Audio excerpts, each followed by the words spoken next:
my brother Robbie's favorite song. This is how I fight my battles.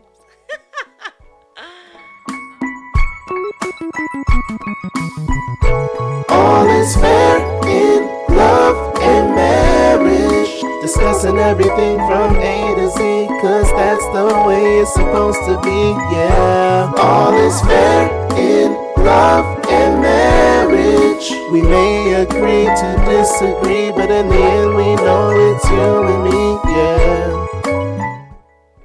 Makeup? No? Okay. We ain't there yet. Okay. What is good, everybody? What's going on? It's us. The Newsomes. And this is The All Is Fair in Love and Marriage podcast, season 2. episode 2, or recorded 22 times. No? Okay. Whatever. Y'all get it. Welcome back. We thank you guys for tuning in and joining us. Sticking with us, we hope you are. Are you guys? Okay. Well. There we go. Oh. There we go. Hi. There we go. No, look at me. Now my knees don't hurt. Look at me. I'm a midget. Sorry. A little short. Might have been offensive to somebody. I'm sorry. But they know they meant it. But that's not nice. And, I mean, that's... Okay, what do they call it now? Short people? Little. people? I'm a Dwarfs? short person. Like I think it's like different categories. see, I thought it all was just dwarfism. I don't know. Anyway. I ain't an expert in that. I claim to know little things about little stuff. But not little people. That was... I'm sorry, Jesus. Forgive me, Lord. So, episode 2 is entitled... Oh, because I thought somebody single and miserable said something. And I decided because, you know, we shared with you guys in our last episode, we had some time. Y'all were invited to the transparency well after we were invited to the transparency. So, of course, regardless of when we decide to reveal things to you all, we decide to discuss things to you guys, or with you guys, or with each other, and allowing you guys to see or hear, somebody always got something to say. Somebody will always have something to say. Yep. And whether it is, you know, we're praying with you guys, we're praying for you guys, there's always some people that will say, ain't you tired, or why don't you leave, or you could do better by yourself. And I wanted to chat with you about, you know, how we have to be careful about who we let in our ear gates. Yeah. Yeah, so. I don't. Of course, there are single individuals that I'm connected to. Right. That they have some level of influence, but not when it comes to my marriage. Right. For me, because it hasn't always been that way, where there's been other individuals that are outside of even, not even just single folk, but just people, period. And married and miserable, too. Married and miserable, too. You know, they're not happy in their situation, so now they got a lot to say about what's Right. going on in ours. And Right. Nah. Because I've just cut them off altogether. the very when it comes to cliche saying is that misery loves company. that. Absolutely. And if they miserable, they gonna be like, oh, come on and chill with us, because we miserable, let's be miserable together. Don't want no parts. Yeah, nah. You know, it's funny that you said that you don't allow them to have influence. It's not even always about influence. People like Pastor preached about, you know, guarding your ear gates. That is 100% necessary because it plants a seed. Where you might not even be thinking about, you know, something. I mean, anything. Like, you might not even be thinking about something that I'm doing or something that you're doing as offensive, and then somebody says something to you and it plants a seed because you never shut it down and you never, Right. destroy that seed being planted, and then it just. And that's what I mean by influence, because granted, Okay. they might not be saying, hey, this is what you need to do, and now because you said it, now I'm gonna do it. Right. But no, there are seeds that are planted there, and because of that, now your thinking has changed, and you don't even realize that it has. Right. Right. Because it's now been influenced subconsciously by these other thoughts and these other conversations that have been Right. had. Yeah, that's real true. It doesn't even have to be somebody that's like single or miserable. It could also be somebody that's, close to you, that they might even be speaking out of turn. They may not even mean to be offensive or mean to be, malicious, but their mindset is not on the same level as ours, because we're married. So a lot of people that have never been married or may have been married but didn't take it that way, they don't realize that marriage causes for sacrifice, Absolutely. for humility, for Those forgiveness. are foundational fundamentals Right. of marriage that I've learned is a necessity. Right. You won't have a successful marriage. You won't be in it long at all if you aren't willing to sacrifice, aren't willing to put yourself last, Right. and make the decisions for the union versus self. Right. Because it's natural for us to go after what we like and what we enjoy and what we want. But if it's not benefiting your counter, What good is it? It's not gonna be good at all, because it's Right. gonna cause issues. And Right. Nah. And the thing is that I realized not from the beginning, because, being solely and 100% transparent with you guys, because he knew this already. I came into the marriage with a plan B. Like, all right, if this doesn't work, blah, blah, blah. Or I'm always good by myself because I've done it before. So if you ain't gonna, hold it down, I'll be all right. And I had to, with time, realize that that's not the way that you go. You shouldn't go into any situation like that where you're like, you know what, I'm gonna go in this, but if it fails, and you're speaking it, you're constantly speaking that the possibility is failure, and you're preparing yourself for failure. So because you're preparing for failure, you're never fully preparing yourself for success. Right. Like, right. you're like, all right, it might fail, but what about this might succeed? This might be promising. And you said something that you said that if you're essentially not preparing yourself for success. I would go even further and say you're not even allowing success to even Right. walk through the door. Right.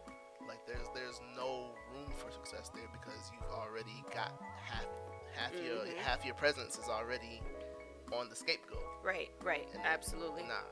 Like, imagine a door opening, and regardless of how much, if you're trying to move a sofa in the door, and you might have a little ball behind the door can't open fully, so the sofa can't come in. So regardless of how much you're like, it might fail, or how much of a plan B you have, you still can't open the door fully to allow every possibility to come in that this could work.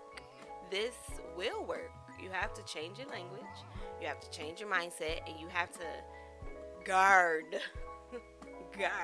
And that goes to guarding your mouth gate. Like, not just the things that you talk about, like gossiping and like planting stuff, but the stuff that you say out of your mouth, which we have learned. Confession. I learned the stuff come out my mouth, I'll be like, dang it. And when it happens, I can't be mad, because I done spoke it out my mouth, and the enemy done came and he snatched it up and was like, oh, well, let's go. Oh, thank you for that. Thank you for that. Let's run with that. Thank you for that, ammo. So, ammo, not Elmo. Just in case. Yeah, I thought that's what I said. But yeah, like, it's really serious to be on hard, and people be like, oh, don't be so deep or don't take all of that. Nah, it takes But all you of that and have more. to be dedicated. You have to be mindful. You have to always count your spouse and your thoughts and your processes and, your actions, your movements. You have to.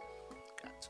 When I say, so speaking of guarding and watching what comes out of your mouth and what you allow, not just what comes out of your mouth that you let into the atmosphere, but also what you let out of your mouth into other people's ears.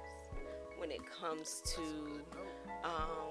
comes to your marriage, when it comes to your relationship, when it comes to things that God plants inside of you to flourish, you gotta be mindful. Like, you can't just go, yeah, because the Lord said, and then somebody know what to pray against. Exactly. They know how to plot against it. They know how to then talk you out of it. They know how, to talk against it. So you also have to be mindful of what you let come out of your mouth for other people to hear.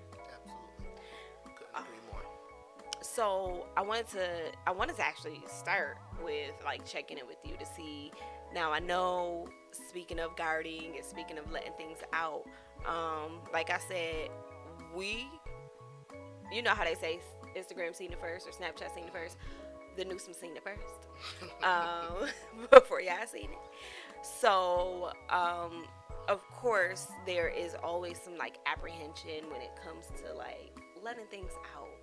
But for me, I feel like the cat out the bag. Okay, so I just really wanted to check in with you to see like how you. I'm good. When I did say what I said, I honestly I forgot that we were recording. But I'm okay. I'm okay with the fact that I said what I said. Um, yeah, no, I don't really have no regrets. I was kind of fearful at first of what people might have thought, especially when it came down to the point when we were about to put everything up.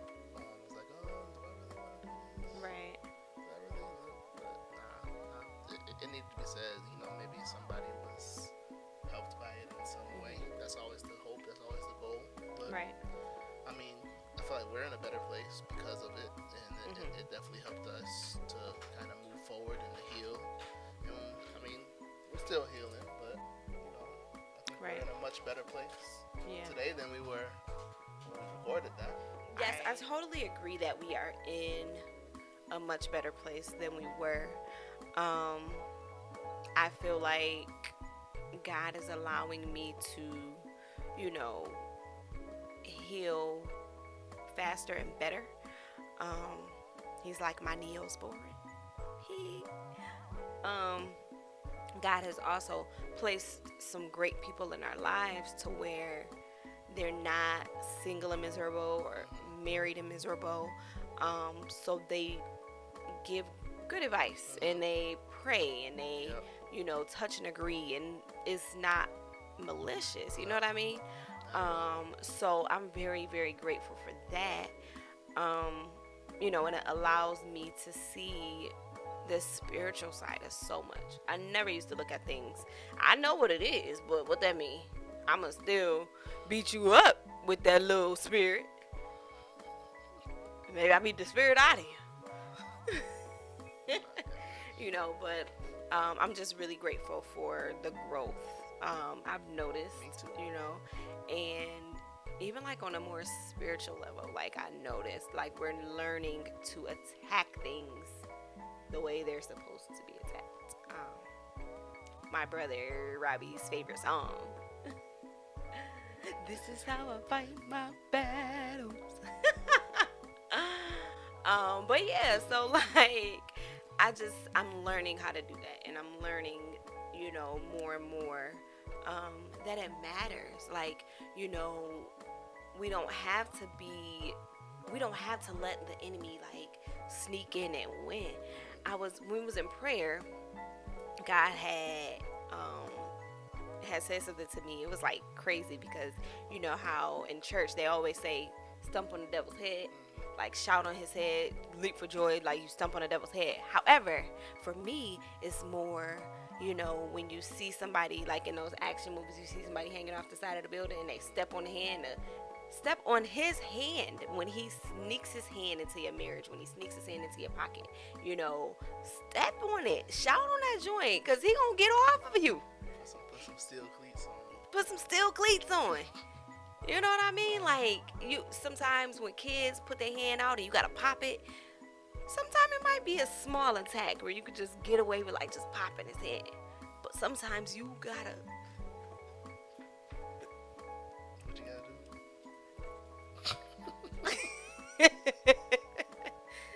It calls for that sometimes. But but for real, like you gotta know, like we not in this to lose. We not in this to lose. And if you keep that mindset and you turn it on, autopilot. Yeah.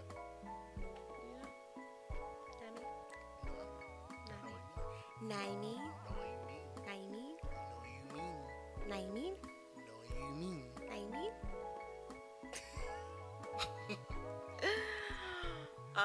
That's it. Well, folks. Look.